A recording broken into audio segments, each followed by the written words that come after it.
Higher. Ew.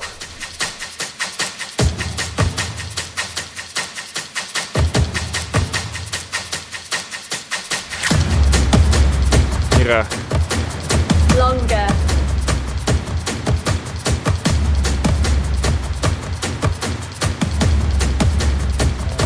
Faster. Cyflymach.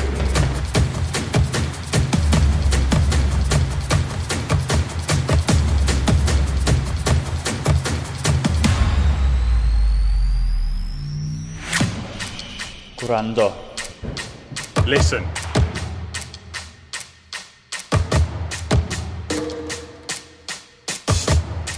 Engage. Cysylltu.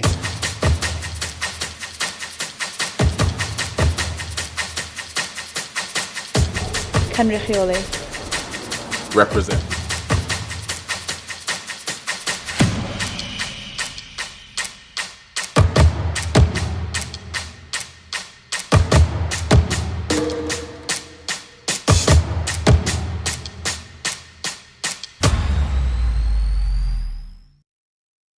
Welcome to the Welsh Athletics Club Governance and Management webinar. This webinar will look at club governance, club management, and the differences between both. It will also highlight what good governance looks like and how you can ensure that your club has a strong governance structure and how they can provide good leadership. There will also be some takeaway tasks to assist you in developing your club governance and management. To begin, we will look at what is meant by governance. The Oxford Dictionary defines governance as the action or manner of governing an organisation. How does this relate to a sporting context? The Sport Governance Academy website would define governance in a sporting context as the framework and culture within which a sports body sets policy, delivers its strategic objectives, monitors performance, evaluates and manages risk, and reports to its constituents on its activities and progress, including the delivery of effective, sustainable, and proportionate sports policy and regulation. Simply put, club governance focuses on and develops the policies and strategic aims of a club to ensure the sustainability and longevity of that club. In order to clearly identify the difference between governance and management, we must first identify the role of club governance. As you can see, the club governance team or committee are responsible for the development of a club framework. A club framework should consist of four main areas: the club's legal status, committee and board structure, management team, and representation. Further information on these areas and the development of a club framework can be found on the Welsh Athletics Clubs portal in the online training resources. The club governance team are also responsible for establishing the club values and setting the club strategy, ensuring that the club has a clear vision and mission, as well as holding the members accountable for these values. More information on setting your club values can be found in the upcoming webinar, Establishing Your Club Values and How to Live by Them. Procedures are defined by the governance team to ensure all activities, meetings, and disciplinaries follow set guidelines outlined within the club's constitution. Most of all, the governance group are there to provide leadership for the club on a strategic level to ensure the longevity and a thriving club environment. As you can see from these points, there is little to no mention of the day-to-day running of the club within the governance group.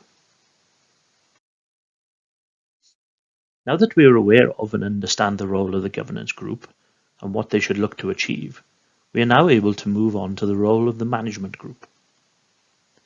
It is the role of the management group to implement the club policies developed and outlined by the governance group.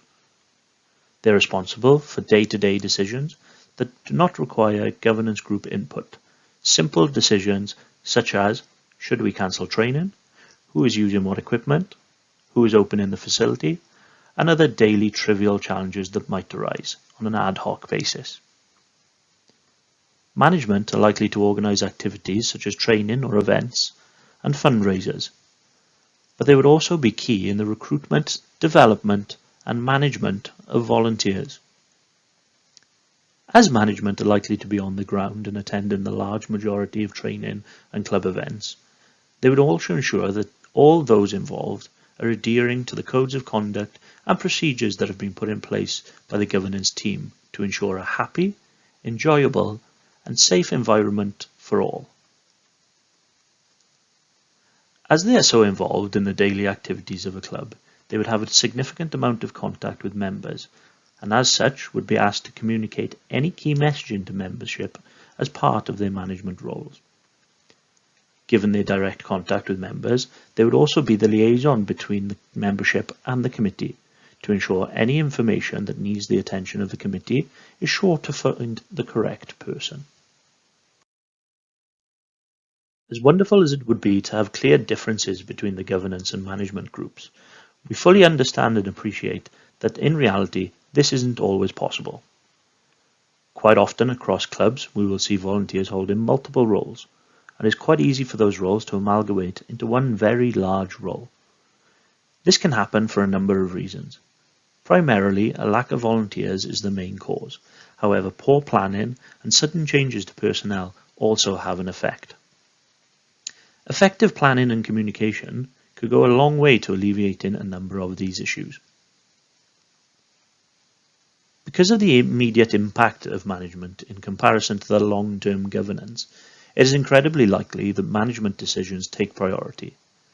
As mentioned previously, management is more the day-to-day activities, and it's easy to prioritize those decisions in firefighting situations. For example, something that needs attention or to be fixed immediately. It can be extremely challenging to attract new volunteers, especially into committee roles where the responsibilities and role can appear to be significant and demand a large amount of time. Governance generally will have a lower priority as they tend to be long-term strategic tasks and can seem easy to put on the back burner for a later date. Now that we have a taste of what the differences are, hopefully we are already starting to ask ourselves the question, are we governing effectively? A simple task you can do on your own or at your next committee meeting is to ask each member of the committee to list all of their responsibilities, and against that list identify which would be considered management and which would be considered governance. If there is more management than governance, then we need to question why. Do we have enough support? Are there enough volunteers? Is one person doing too much? How can we make this role easier or more sustainable? Do we need to create a subcommittee? Are we delegating effectively? All of these questions can lead to a more effective and productive governance team. Now that we know the roles and responsibilities of the governance team, we will turn our attention to what good governance should look like. Firstly, it is important that each individual has a clear role and responsibility, and they fully understand the role. Not only does this ensure clarity in the roles between individuals on the governance team, but also gives the individual opportunity to govern effectively as they are fully aware of their role and the importance that it plays within the wider club structure. The ideal committee size is between 5 to 8 members. A larger committee would mean meetings could be long and tedious with little outcomes or actions. Smaller committees have a tendency for individuals to take on multiple roles. A lot of clubs employ a maximum length of tenure of 3 to 5 years in a position. This ensures that the club has fresh perspective and ideas at regular intervals. Meeting management refers to maintaining a structured time limit and order to meetings. This ensures productivity and engagement throughout, as people are aware exactly how long they will be required to attend and know that their input will be meaningful and worthwhile.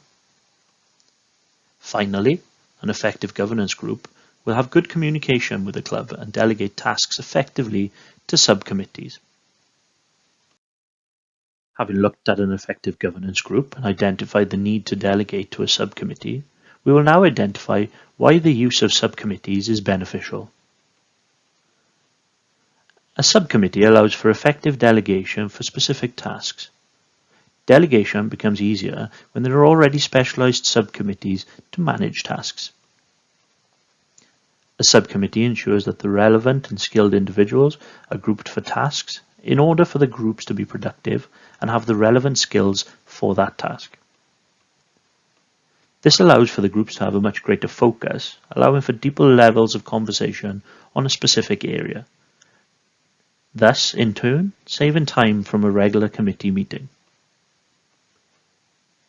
Subcommittees have the benefit of being flexible, as they can be formed for specific events or tasks and generally take up less time and require less commitment from volunteers, which makes it easier to recruit volunteers, giving them a taste of committee life and gauge interest, allowing for the potential of succession planning should they wish to stay engaged with committee activities.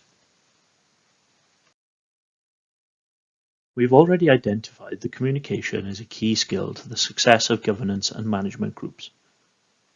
It is key to identify what good communication looks like. A summary of all meetings should be available to all members via a number of methods. For example, social media, emails, notice boards, or club apps. Every member should have access to these notes to stay up to date with any decisions being made. Acknowledging member feedback is important, and the most effective way to show members that they have been heard is to act upon the feedback. To ensure that members feel that they have a voice, the club should look to run regular surveys with the membership and act upon the results. In order to gain relevant and up-to-date feedback, clubs should run regular surveys with their members. This way, members will be given an opportunity to voice any concerns at regular intervals throughout the year. It is vital that surveys are reviewed and the information gathered is acted upon in a timely manner. Being active and engaged with social media creates an impressive profile for the club within the membership and wider community, as well as maintains regular communication with the members. This is a good platform to be able to engage positively with members, sharing good news stories, events and entertainment plans, but also highlighting the impact that volunteers and members have in the club and the wider community. There have been a number of ideas, suggestions and recommendations throughout this webinar, and I would invite you to consider the following questions when you look at your club governance and management. Is your committee meeting enough? Are you following your club constitution? Does everyone have a defined role and description? Are your members happy, and how do you know? If you answer no or I don't know to these questions, then it is important to ask why. What are the issues that need to be addressed? How can we as a club move forward or address these issues? Do we need to implement subcommittees? Do we need to clarify roles and responsibilities? Should we provide role descriptions? It is important to create clarity for all those involved. By this point, you are probably asking, where can I get more information or assistance? The first place I can suggest is the Welsh Athletics Club's portal, which houses all of the training videos on club management. This can be accessed as seen in the video under the online training resources. If you have any issues logging in, please contact myself or your local club development manager.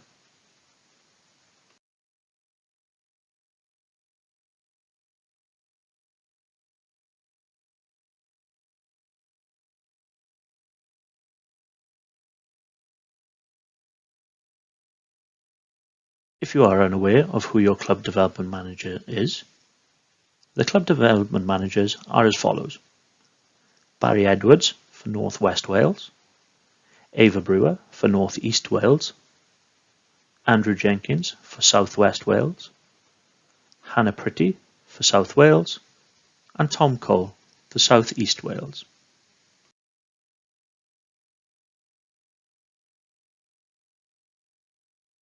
For further information and advice, you can also visit the Club Solutions website at clubsolutions.wales. Here you will find a number of useful documents and resources to assist in all areas of club life.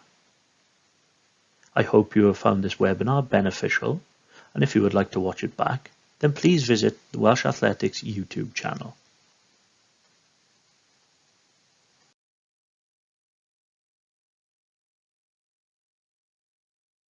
If you are interested in further ways to develop your club, check out the rest of our club development webinar series via our events calendar on the Welsh Athletics website and register through the Microsoft form link. We look forward to seeing you at more webinars in the future.